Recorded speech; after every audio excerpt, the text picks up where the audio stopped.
दोस्तों, अगर आप भी भारत और इंग्लैंड के बीच दूसरा सबसे अधिक रोंगटे खड़े कर देने वाला मुकाबला देखने के लिए उत्साहित है तो हमारे इस वीडियो को दिल से एक लाइक जरूर कीजिएगा। दोस्तों, चेन्नई के मैदान पर दूसरे ही T20 मैच में गेंदबाज अर्शदीप सिंह ने ऐसी गेंदबाजी करी कि इंग्लैंड के बड़े बड़े बल्लेबाजों को घुटने टेकने पर मजबूर कर दिया। एक के बाद एक कई बल्लेबाजों को पवेलियन का रास्ता दिखाकर इंग्लैंड टीम को बैकफुट पर डाल दिया और ऐसा रोमांचक मुकाबले देखा गया जिसे देखकर तो हर किसी की आंखें फटी की फटी रह गई।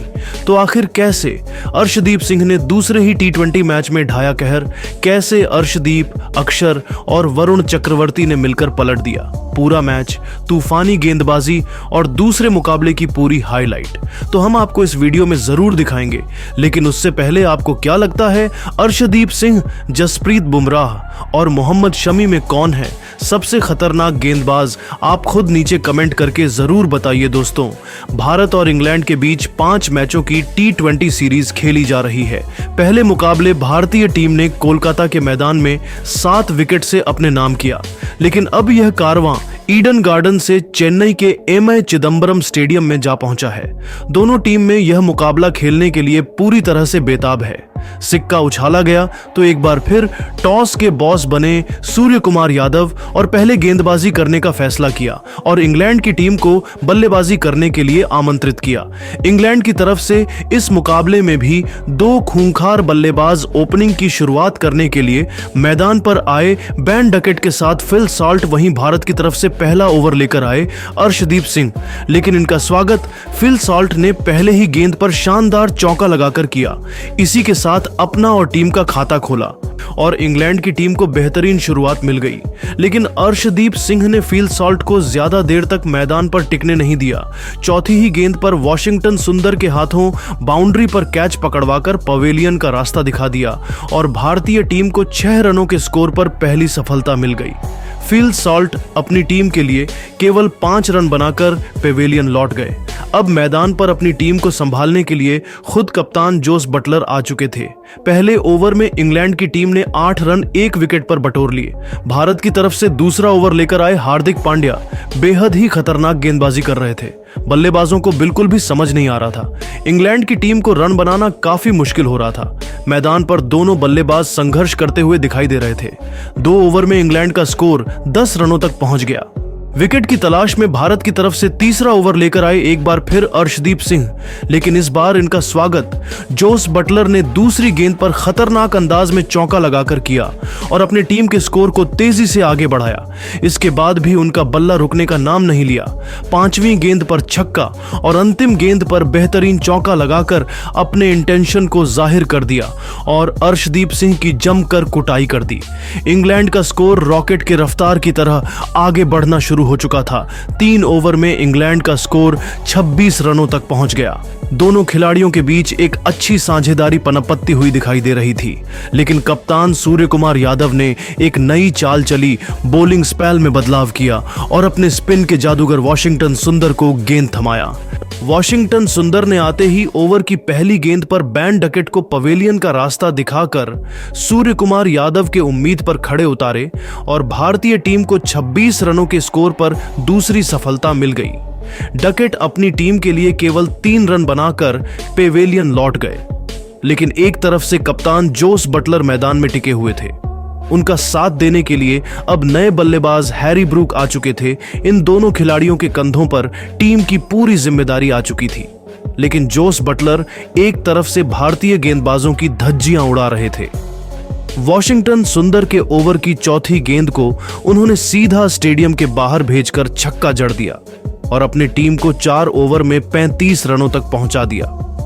बटलर भारतीय टीम के ऊपर दबाव बनाने की कोशिश कर रहे थे, लेकिन सूर्य कुमार यादव ने 5वां ओवर फेंकने के लिए अक्षर पटेल को बुलाया, लेकिन बटलर और ब्रूक ने पटेल की जमकर कुटाई कर दी और इस ओवर से 12 रन बटोरकर अपनी टीम को 5 ओवर में 47 रनों तक पहुंचा दिया। पावर प्ले अंतिम ओवर फेंकने के लिए सूर्य कुमार यादव ने रवि बिश्नोई को बुलाया, लेकिन इनका स्वागत बटलर ने अपने अंदाज में शानदार छक्का लगाकर किया और अपनी टीम के स्कोर को 50 रनों के पार पहुंचा दिया। बटलर और ब्रूकर के बीच अच्छी साझेदारी होती हुई दिख रही थी। इंग्लैंड का स्कोर पावर प्ले के 6 ओवर में 58 रनों तक 2 विकेट पर पहुंच गया। भारतीय टीम को अब एक बार फिर विकेट की तलाश थी और कप्तान सूर्यकुमार यादव ने एक बार फिर नई चाल चली और अपने सबसे बड़े मैच विनर गेंदबाज वरुण चक्रवर्ती को बुलाया।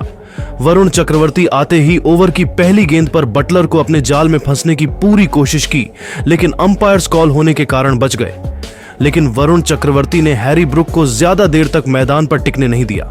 इसी ओवर की चौथी गेंद पर क्लीन बोल्ड कर पवेलियन का रास्ता दिखा दिया और भारतीय टीम को 59 रनों के स्कोर पर तीसरी सफलता मिल गई और टीम इंडिया मैच में पूरी तरह से पकड़ मजबूत कर ली। इंग्लैंड की टीम बैकफुट पर नजर आने लगी। जिस तरह से भारतीय गेंदबाज अपना प्रदर्शन दिखा रहे थे, वह देखकर तो यही लग रहा था कि इंग्लैंड की टीम इस मुकाबले में भी घुटने टेक जाएगी। लेकिन एक तरफ से बटलर अपने अर्धशतक की तरफ बढ़ रहे थे, वहीं उनके साथ लियम लिविंगस्टन भी निभा रहे थे। लेकिन 10वें ओवर की तीसरी गेंद पर जोस बटलर बड़ी गलती कर बैठे। अक्षर पटेल को छक्का लगाने के चक्कर में अपना विकेट बाउंड्री पर दे दिया और भारतीय टीम को चौथी सफलता बटलर के रूप में मिल गई। बटलर अपनी टीम के लिए 30 गेंद पर 3 खतरनाक छक्के और 2 चौके की मदद से 45 रन बनाकर पेवेलियन लौट गए। इंग्लैंड की टीम पूरी तरह से बैकफुट पर आ गई, लेकिन एक तरफ सेलियम लिविंगस्टन मैदान पर टिके हुए थे। उनके साथ देने के लिए अब जैमी स्मिथ आ चुके थे। इन दोनों खिलाड़ियों के कंधों पर टीम की पूरी जिम्मेदारी आ चुकी थी। 10 ओवर में इंग्लैंड का स्कोर 4 विकेट पर केवल 78 रन बन पाया। जिस तरह से भारतीय गेंदबाज प्रदर्शन कर रहे थे, वह देखकर तो यही लग रहा था कि इंग्लैंड की टीम इस मैच में भी हार जाएगी। लेकिन दोस्तों, अब आपको क्या लगता है, वरुण चक्रवर्ती, अर्शदीप सिंह और अक्षर पटेल में कौन है सबसे खतरनाक गेंदबाज? आपको नीचे कमेंट करके जरूर बताइए और ऐसी ही नई नई वीडियो के लिए हमारे चैनल को जरूर सब्सक्राइब करिए। धन्यवाद। दोस्तों, इंग्लैंड के खिलाफ पहले टी20 मुकाबले में तूफानी 50 जड़कर अभिषेक शर्मा ने रच दिया इतिहास। अपने आइडल युवराज सिंह से लेकर क्रिस गेल जैसे बड़े बड़े दिग्गजों को तोड़ डाला। वर्ल्ड रिकॉर्ड तो पूरी दुनिया में बवाल मच चुका है। तो आखिर अभिषेक शर्मा ने कैसे चौके छक्कों की बरसात करते हुए कौन कौन से रिकॉर्ड को चकनाचूर किया है और उनके इस ऐतिहासिक बल्लेबाजी पर वेस्टइंडीज के महान खिलाड़ी क्रिस गेल से लेकर ब्रायन लारा, किरण पोलार्ड और डेवेन ब्रेवो ने क्या कहा, दिखाएंगे उस सबके बयान। तो हमारे साथ अंत तक बने रहिएगा। लेकिन उससे पहले आपको क्या लगता है कि अभिषेक शर्मा, युवराज सिंह और रोहित शर्मा में कौन सबसे महान टी20 बल्लेबाज है? अपनी कीमती राय नीचे कमेंट करके जरूर बताइएगा। दोस्तों, भारत और इंग्लैंड के खिलाफ 5 मुकाबलों की टी20 सीरीज शुरू हो चुकी है और पहला टी20 मुकाबला कोलकाता के ईडन गार्डन में खेला गया और इस पहले टी20 मुकाबले में रात में भी चमकते नजर आए अभिषेक शर्मा। अभिषेक शर्मा भारतीय टीम की वो सनसनी है जो आगे आकर कई सारे वर्ल्ड गेंदबाजों की धज्जियां उड़ाने वाले हैं। इंग्लैंड के खिलाफ 2 ऐसे तेज गेंदबाज थे जो लगभग 150 की गति से ज्यादा की गेंदबाजी कर सकते हैं, जोफ्रा आर्चर और मार्क वुड, और इन गेंदबाजों की भी धज्जियां उड़ाकर रख दी अभिषेक शर्मा ने। दोस्तों, जब अभिषेक बल्लेबाजी कर रहे थे तब संजू सैमसन और कप्तान सूर्यकुमार यादव आउट हो गए जो टीम इंडिया की अच्छी स्थिति में थे। अचानक से भारतीय टीम मुश्किलों में फंस गई, लेकिन उस प्रेशर वाली सिचुएशन में अभिषेक शर्मा ने सामने वाली टीम की ऐसी धज्जियां उड़ाई, जैसी बल्लेबाजी की कि सबके होश उड़ गए। भले ही इंग्लैंड ने 132 रन बनाए थे, लेकिन उनके पास गेंदबाजी बेहतर थी। आपको बता दें, अभिषेक शर्मा ने तूफानी बल्लेबाजी करनी शुरू की। सामने चाहे आर्चर हो, मार्क वुड हो, गस एंड्रिक्सन हो, चाहे कोई भी हो, इस बल्लेबाज ने हर एक गेंदबाज को जमकर धज्जियां उड़ाई। दोस्तों, अभिषेक ने देखते ही देखते वो कर दिया जो रोहित शर्मा, क्रिस गेल जैसे बल्लेबाज भी नहीं कर पाए। दोस्तों, देखते ही देखते इस बल्लेबाज ने केवल 34 गेंदों में 79 रन की तूफानी पारी खेलकर 5 चौके और 8 छक्के के साथ ईडन गार्डन का ऐतिहासिक स्टेडियम अभिषेक शर्मा के इतिहास का गवाह बना। टीम इंडिया ने उनकी तूफानी बल्लेबाजी के दम पर केवल 12.5 ओवर में ही यह मैच जीतकर इतिहास लिख दिया।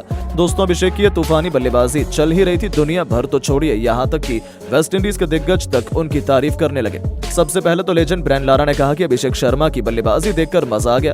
ऐसा लग रहा था कि मैं साक्षात युवराज सिंह को बल्लेबाजी करते देख रहा हूं। वहीं जोश, वहीं आक्रोश और वही बेखौफ अंदाज, वो भी उन गेंदबाजों के सामने जो कि वर्ल्ड क्लास गेंदबाज हैं। जोफ्रा आर्चर और मार्क वुड के सामने बल्लेबाजी करना आसान नहीं है, लेकिन अभिषेक ने कमाल की बल्लेबाजी की। अभिषेक, आपको ढेर सारी बधाई। इस तरीके की बल्लेबाजी करने के लिए आपने दिल खुश कर दिया। दोस्तों, लारा के बाद किरण पोलार्ड ने जमकर तारीफ की है अभिषेक शर्मा की। पोलार्ड ने कहा, यह इनक्रेडिबल नॉक था अभिषेक, तुमने जिस तरीके से इंग्लैंड को धोया है, मुझे मेरी याद आ गई। शायद इतनी आसानी से तो मैं भी चौके छक्के नहीं मार पाता हूँ जितनी आसानी से अभिषेक उनकी पिटाई कर रहे थे। इंग्लैंड अच्छी टीम है और अच्छी टीम के खिलाफ ऐसी बल्लेबाजी करना सच में दिल को सुकून देने वाला होता है। मैं बेहद खुश हूं कि तुम भारतीय टीम का नाम रोशन कर रहे हो। मैं बेहद खुश हूं कि टीम इंडिया के पास एक ऐसा स्टार बल्लेबाज आ गया जो किसी भी समय किसी भी गेंदबाज की धज्जियां उड़ा सकता है। तुम्हारे भविष्य के लिए मैं भगवान से प्रार्थना करता हूं और तुम ऐसे ही खेलते रहो, स्वस्थ रहो। दोस्तों, पोलार्ड के बाद यूनिवर्सल बॉस क्रिस गेल ने भी अभिषेक शर्मा की जमकर तारीफ की। उन्होंने कहा, अभिषेक ने जो बल्लेबाजी की है उसे हमेशा याद रखा जाएगा। यह असाधारण बल्लेबाजी है। इंग्लैंड जैसी बेहतरीन तेज गेंदबाजी के सामने इस तरीके से बल्लेबाजी कर डालना यह दर्शाता है कि यह बल्लेबाज